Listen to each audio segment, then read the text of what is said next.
Hi guys, this is Paul again. I've got another video to show you.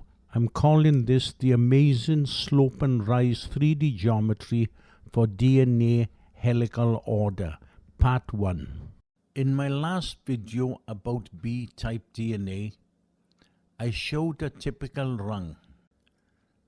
Now the DNA experts call this the base pair, but I'm only interested in the geometry from Plato for this. Okay, you can see that I'm showing the height of this axial rise as 3.4 angstroms. Now I showed the ring diameter as 20 angstroms. So I'm going to show in front a string of 5 base pairs, and I'm showing them as 5 icosetas. Okay, now I can show you something very interesting. In front I'm showing you 6 icosas or icosetas. Now look how these 6 icosetas line up to each other. Okay, now I'm going to show you the outlines, and I'll show you the triangle of the alignment. And now I'm going to show you some of the measurements, the angles and stuff. Now what is important about this new find is that this slope angle will be the same in all directions using the duo 5 vector system. Okay, now I'm going to show you what you can do with this system. I'm going to start by showing you 7 slope and rise. Now you can see the first slope and rise uses 6 icosas. Now this slope keeps on going by adding 1 icosa to each of the slope. So you can see that this pattern can keep on going to infinity. Okay, I've put a little anim together to show you how these segments go together. Now you can see that the segments of the slope starts with a red, then 3 green, and then a yellow. So when it goes together again, you can see that the red and the yellow icosa share the same position. So when I start doing animations with these slopes, sometimes you see a yellow or a red or the both. Okay, we've got something else to look at as well. If you look in front, I show that I provide a ring. This is positioned at the base of the vertical stack. We can call this the run ring. I use this ring as a boss ring or a parent ring or a null helper. Okay, I'll show you how these rings work. We'll link the first 3 segments to the first 3 rings and give it a 60-degree turn. So you can see what happens. The whole string could be done the same. But now I've got something to show you a lot more interesting. Now if we start with the first ring linked to the first group, then we take the second ring linked to the second group and link that to the first ring. Now we keep on doing the same with the third to the second, the fourth to the third, the fifth to the fourth. Keep on doing it in a pyramid style. Now look what happens if we give a slight rotation the same to each of the rings. You can see that we can produce a nice smooth curve. Okay, we'll return to the start again.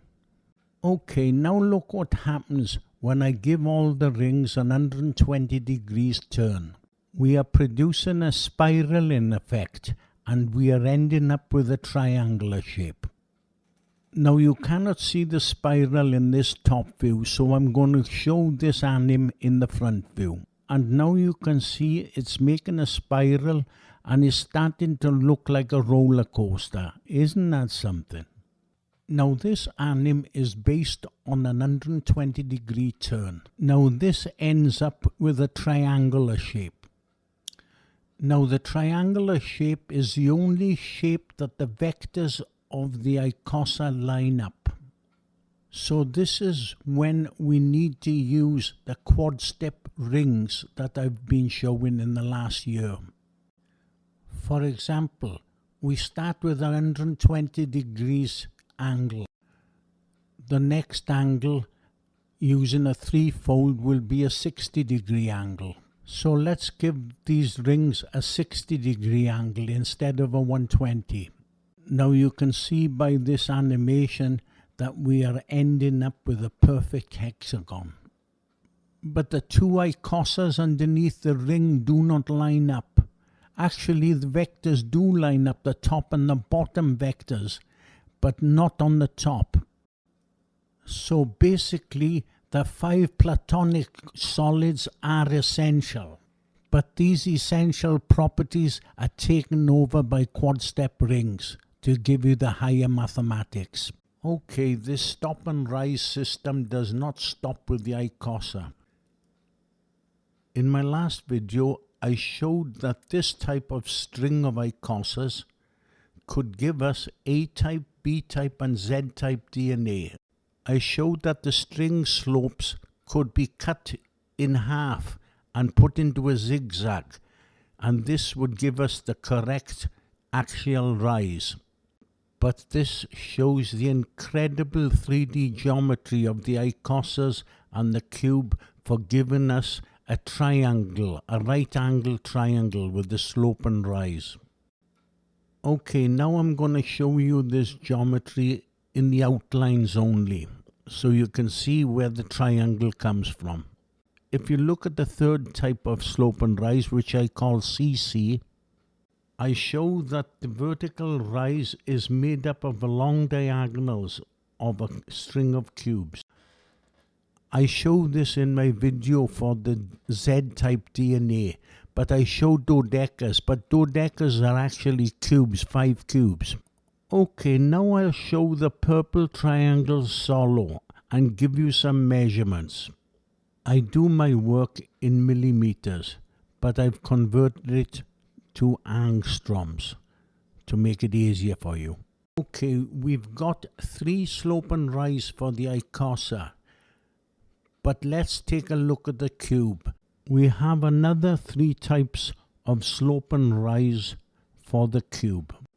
And in front I'm showing you the 3 types of solid cubes. Okay, now I'll show the 3 types of cubes using the outline geometry.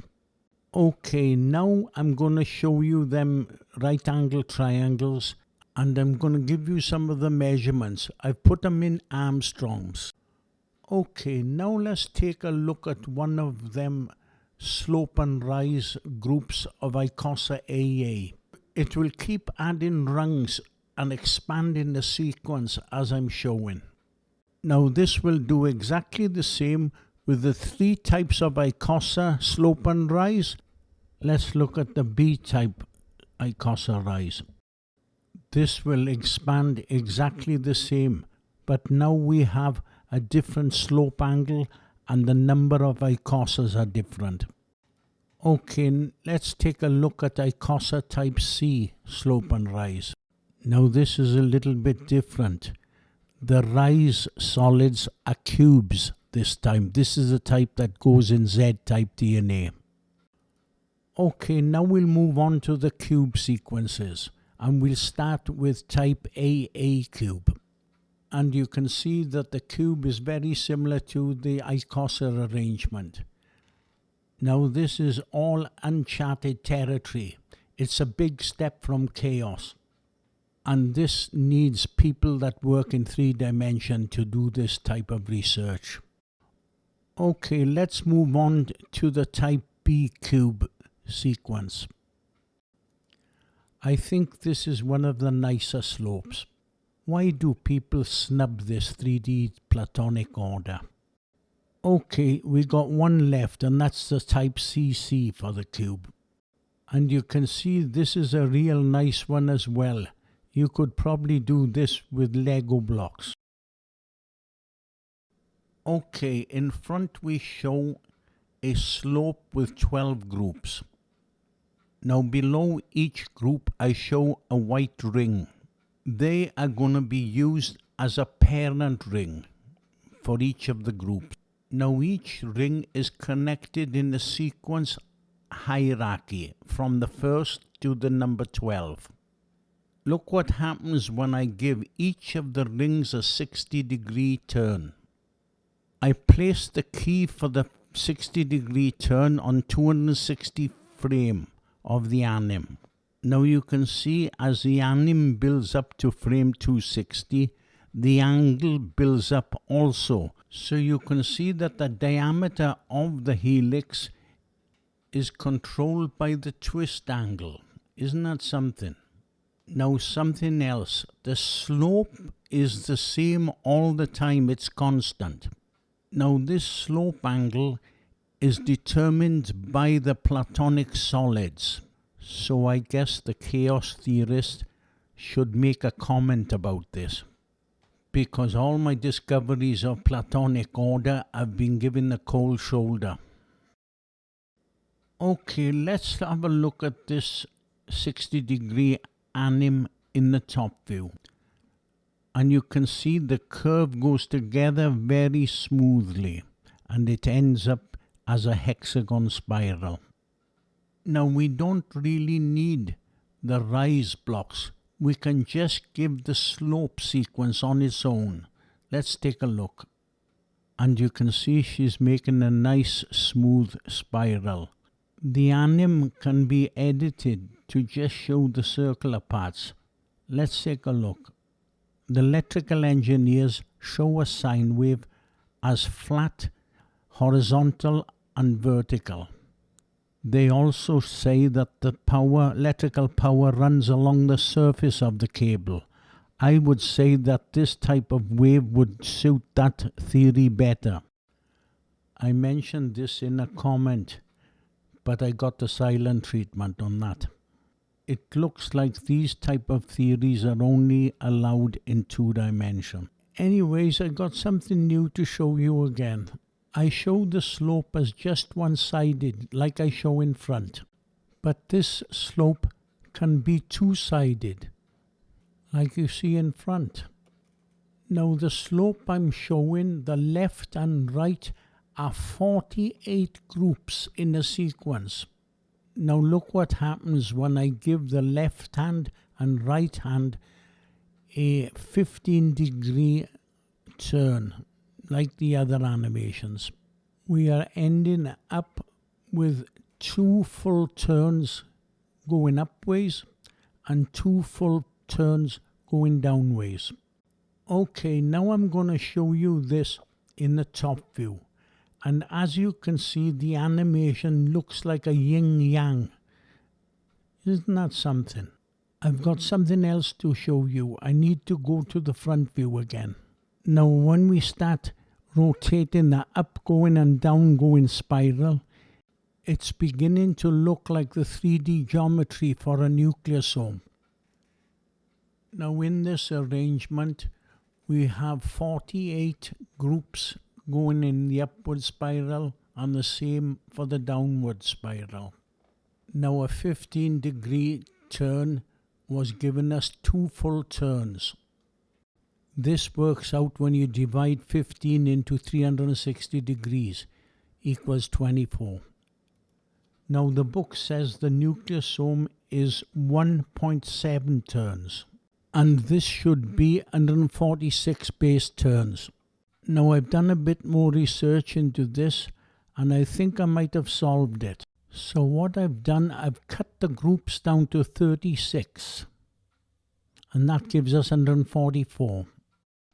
And what I've done, I've checked the angle. I realize the angle must be close to this 15 degrees. So I've put a little video together to show you this. Now in front I've stopped the anim to show 1 full turn on the top and 1 full turn on the bottom. Now the hierarchy turn angle is changed from 15 degrees to 17.1875 degrees. I showed how the golden angle 1375 can be split in my earlier videos. Okay, I'm going to let this anim run until it comes to 1.5 turns. Now the book says this 146 or 144 should go to 1.7 turns. Let's take a look. Now I would say that this is pretty close to 1.7 turns. So I think I'm going to stop this video here. I think I've done enough so far. So this is Paul saying thank you very much for the people that think order is better than chaos. Thank you very much.